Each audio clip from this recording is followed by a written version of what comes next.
Assalamualaikum warahmatullahi wabarakatuh dan salam sejahtera. Nama saya Hafizuddin bin Amiruddin bernombor metrik 272563.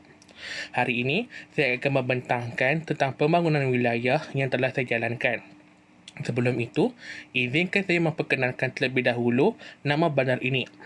Bandar ini diberi nama sebagai Hermosa City yang membawa maksud kepada bandarnya indah.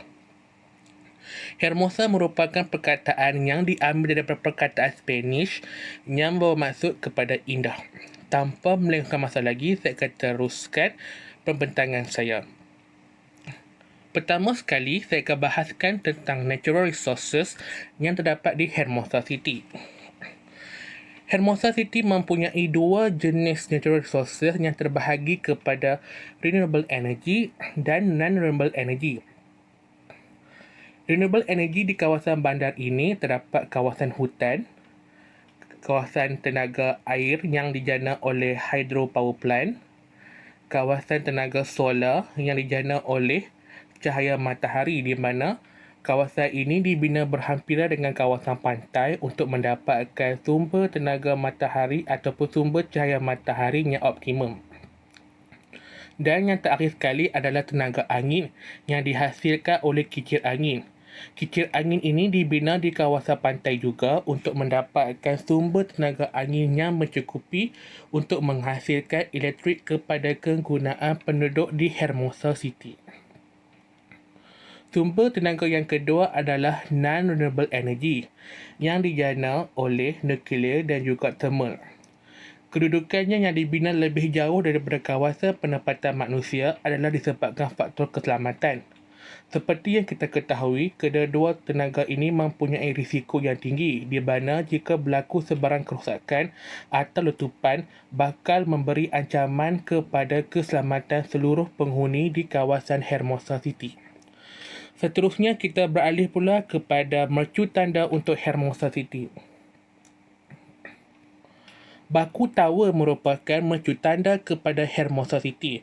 Baku Tower merupakan menara tertinggi di Hermosa City yang bertindak sebagai menara tinjau, di mana para pengunjung dapat melihat panorama keseluruhan kawasan Hermosa City daripada menara ini. Di samping dapat juga melihat pemandangan indah yang terletak berhampiran dengan kawasan pantai. Seterusnya, kita beralih pula kepada penyusunan bandar.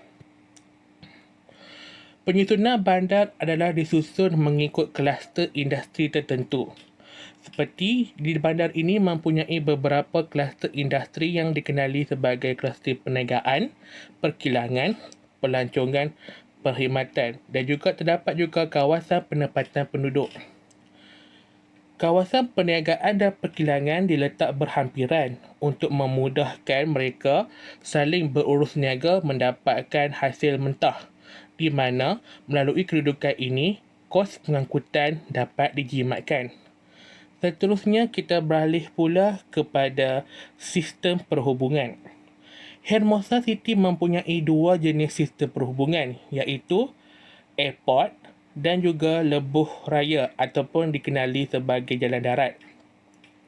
Di Hermosa City, terdapat 9 buah main road di mana jalan ini adalah melintasi secara terus bagi pergerakan penduduk bandar untuk mengelakkan trafik congestion ataupun untuk mengurangkan kadar trafik jam ketika waktu puncak. Seterusnya, kita beralih pula kepada sistem pengangkutan yang tersedia di Hermosa City. Terdapat 3 jenis sistem pengangkutan iaitu kapal terbang, commuter train dan juga turbojet train. Seterusnya, kita beralih pula kepada kawasan penempatan. Kawasan penempatan di Hermosa City terbahagi kepada 3 mengikut 3 buah kelompok iaitu kelompok B40, M40 dan T20. Perumahan bagi kelompok B40 lebih banyak dan juga disusun mengikut bentuk yang sistematik. Di kawasan ini terdapat pembinaan sebuah library dan juga 2 buah sekolah. Di mana seterusnya adalah kawasan perumahan M40. Kawasan ini lebih kepada bangunan yang lebih tinggi seperti kondominium dan juga beberapa bangunan yang lebih mahal. Maka di kawasan ini kebanyakannya disasarkan untuk kegunaan bagi keluarga M40. Kawasan ini juga dilengkapi dengan sebuah minimart dan juga beberapa buah kedai. Seterusnya, kita beralih pula kepada kawasan perumahan T20. Kawasan perumahan T20 dibina berhampiran pantai disebabkan kedudukan lokasinya yang lebih strategik, di mana keluarga daripada T20 ini dapat menikmati kawasan perumahan dengan panorama yang lebih indah. Maka kawasan di sini merupakan sebuah kawasan dengan nilai hartanah yang lebih tinggi. Maka dengan itu, kawasan perumahan T20 dibina di kawasan ini. Seterusnya, kita juga beralih kepada kluster pelancongan yang wujud di Hermosa City. Hermosa City terdapat dua kluster pelancongan, dua kelompok kluster pelancongan utama, iaitu di kawasan bersebelahan dengan perumahan T20. Terdapat juga pembinaan beberapa buah hotel dan juga di kawasan sebelah sini, di mana terdapat pembinaan hotel yang dibina berhampiran dengan menara pakuh supaya pengunjung ataupun pelawak yang datang ke Hermosa City mempunyai kawasan penginapan dengan panorama yang lebih menarik. Seterusnya, kita beralih pula kepada infrastruktur asas. Infrastruktur asas ini amat penting kepada penduduk-penduduk di kawasan Hermosa City untuk kehidupan yang lebih baik. Bagi faktor keselamatan, terdapat dua buah balai polis dan juga balai bomba dibina.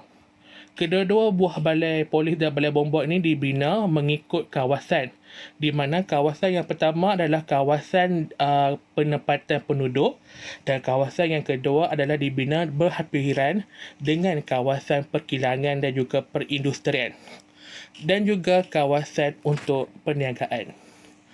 Seterusnya, secara rangkuman kepada keseluruhan infrastruktur asas yang terdapat di Hermosa City adalah terdapat 3 buah sekolah, 1 akademi, 1 library yang di bawah sektor education. Yang kedua, untuk kesihatan ataupun healthcare terdapat sebuah hospital. Bagi keselamatan dan safety, kita ada 2 balai polis dan 2 balai bomba. Untuk tujuan aktiviti sukan, terdapat 2 buah kort tenis, 1 kort basketball, 2 climbing wall. Dan untuk bahagian pentadbiran ataupun local government, terdapat 1 visa center, 1 city hall, 1 weather office dan juga istana pentadbiran. Maka dengan itu berakhirlah penerangan saya tentang serba sedikit latar belakang pembangunan wilayah yang diberi nama sebagai Hermosa City.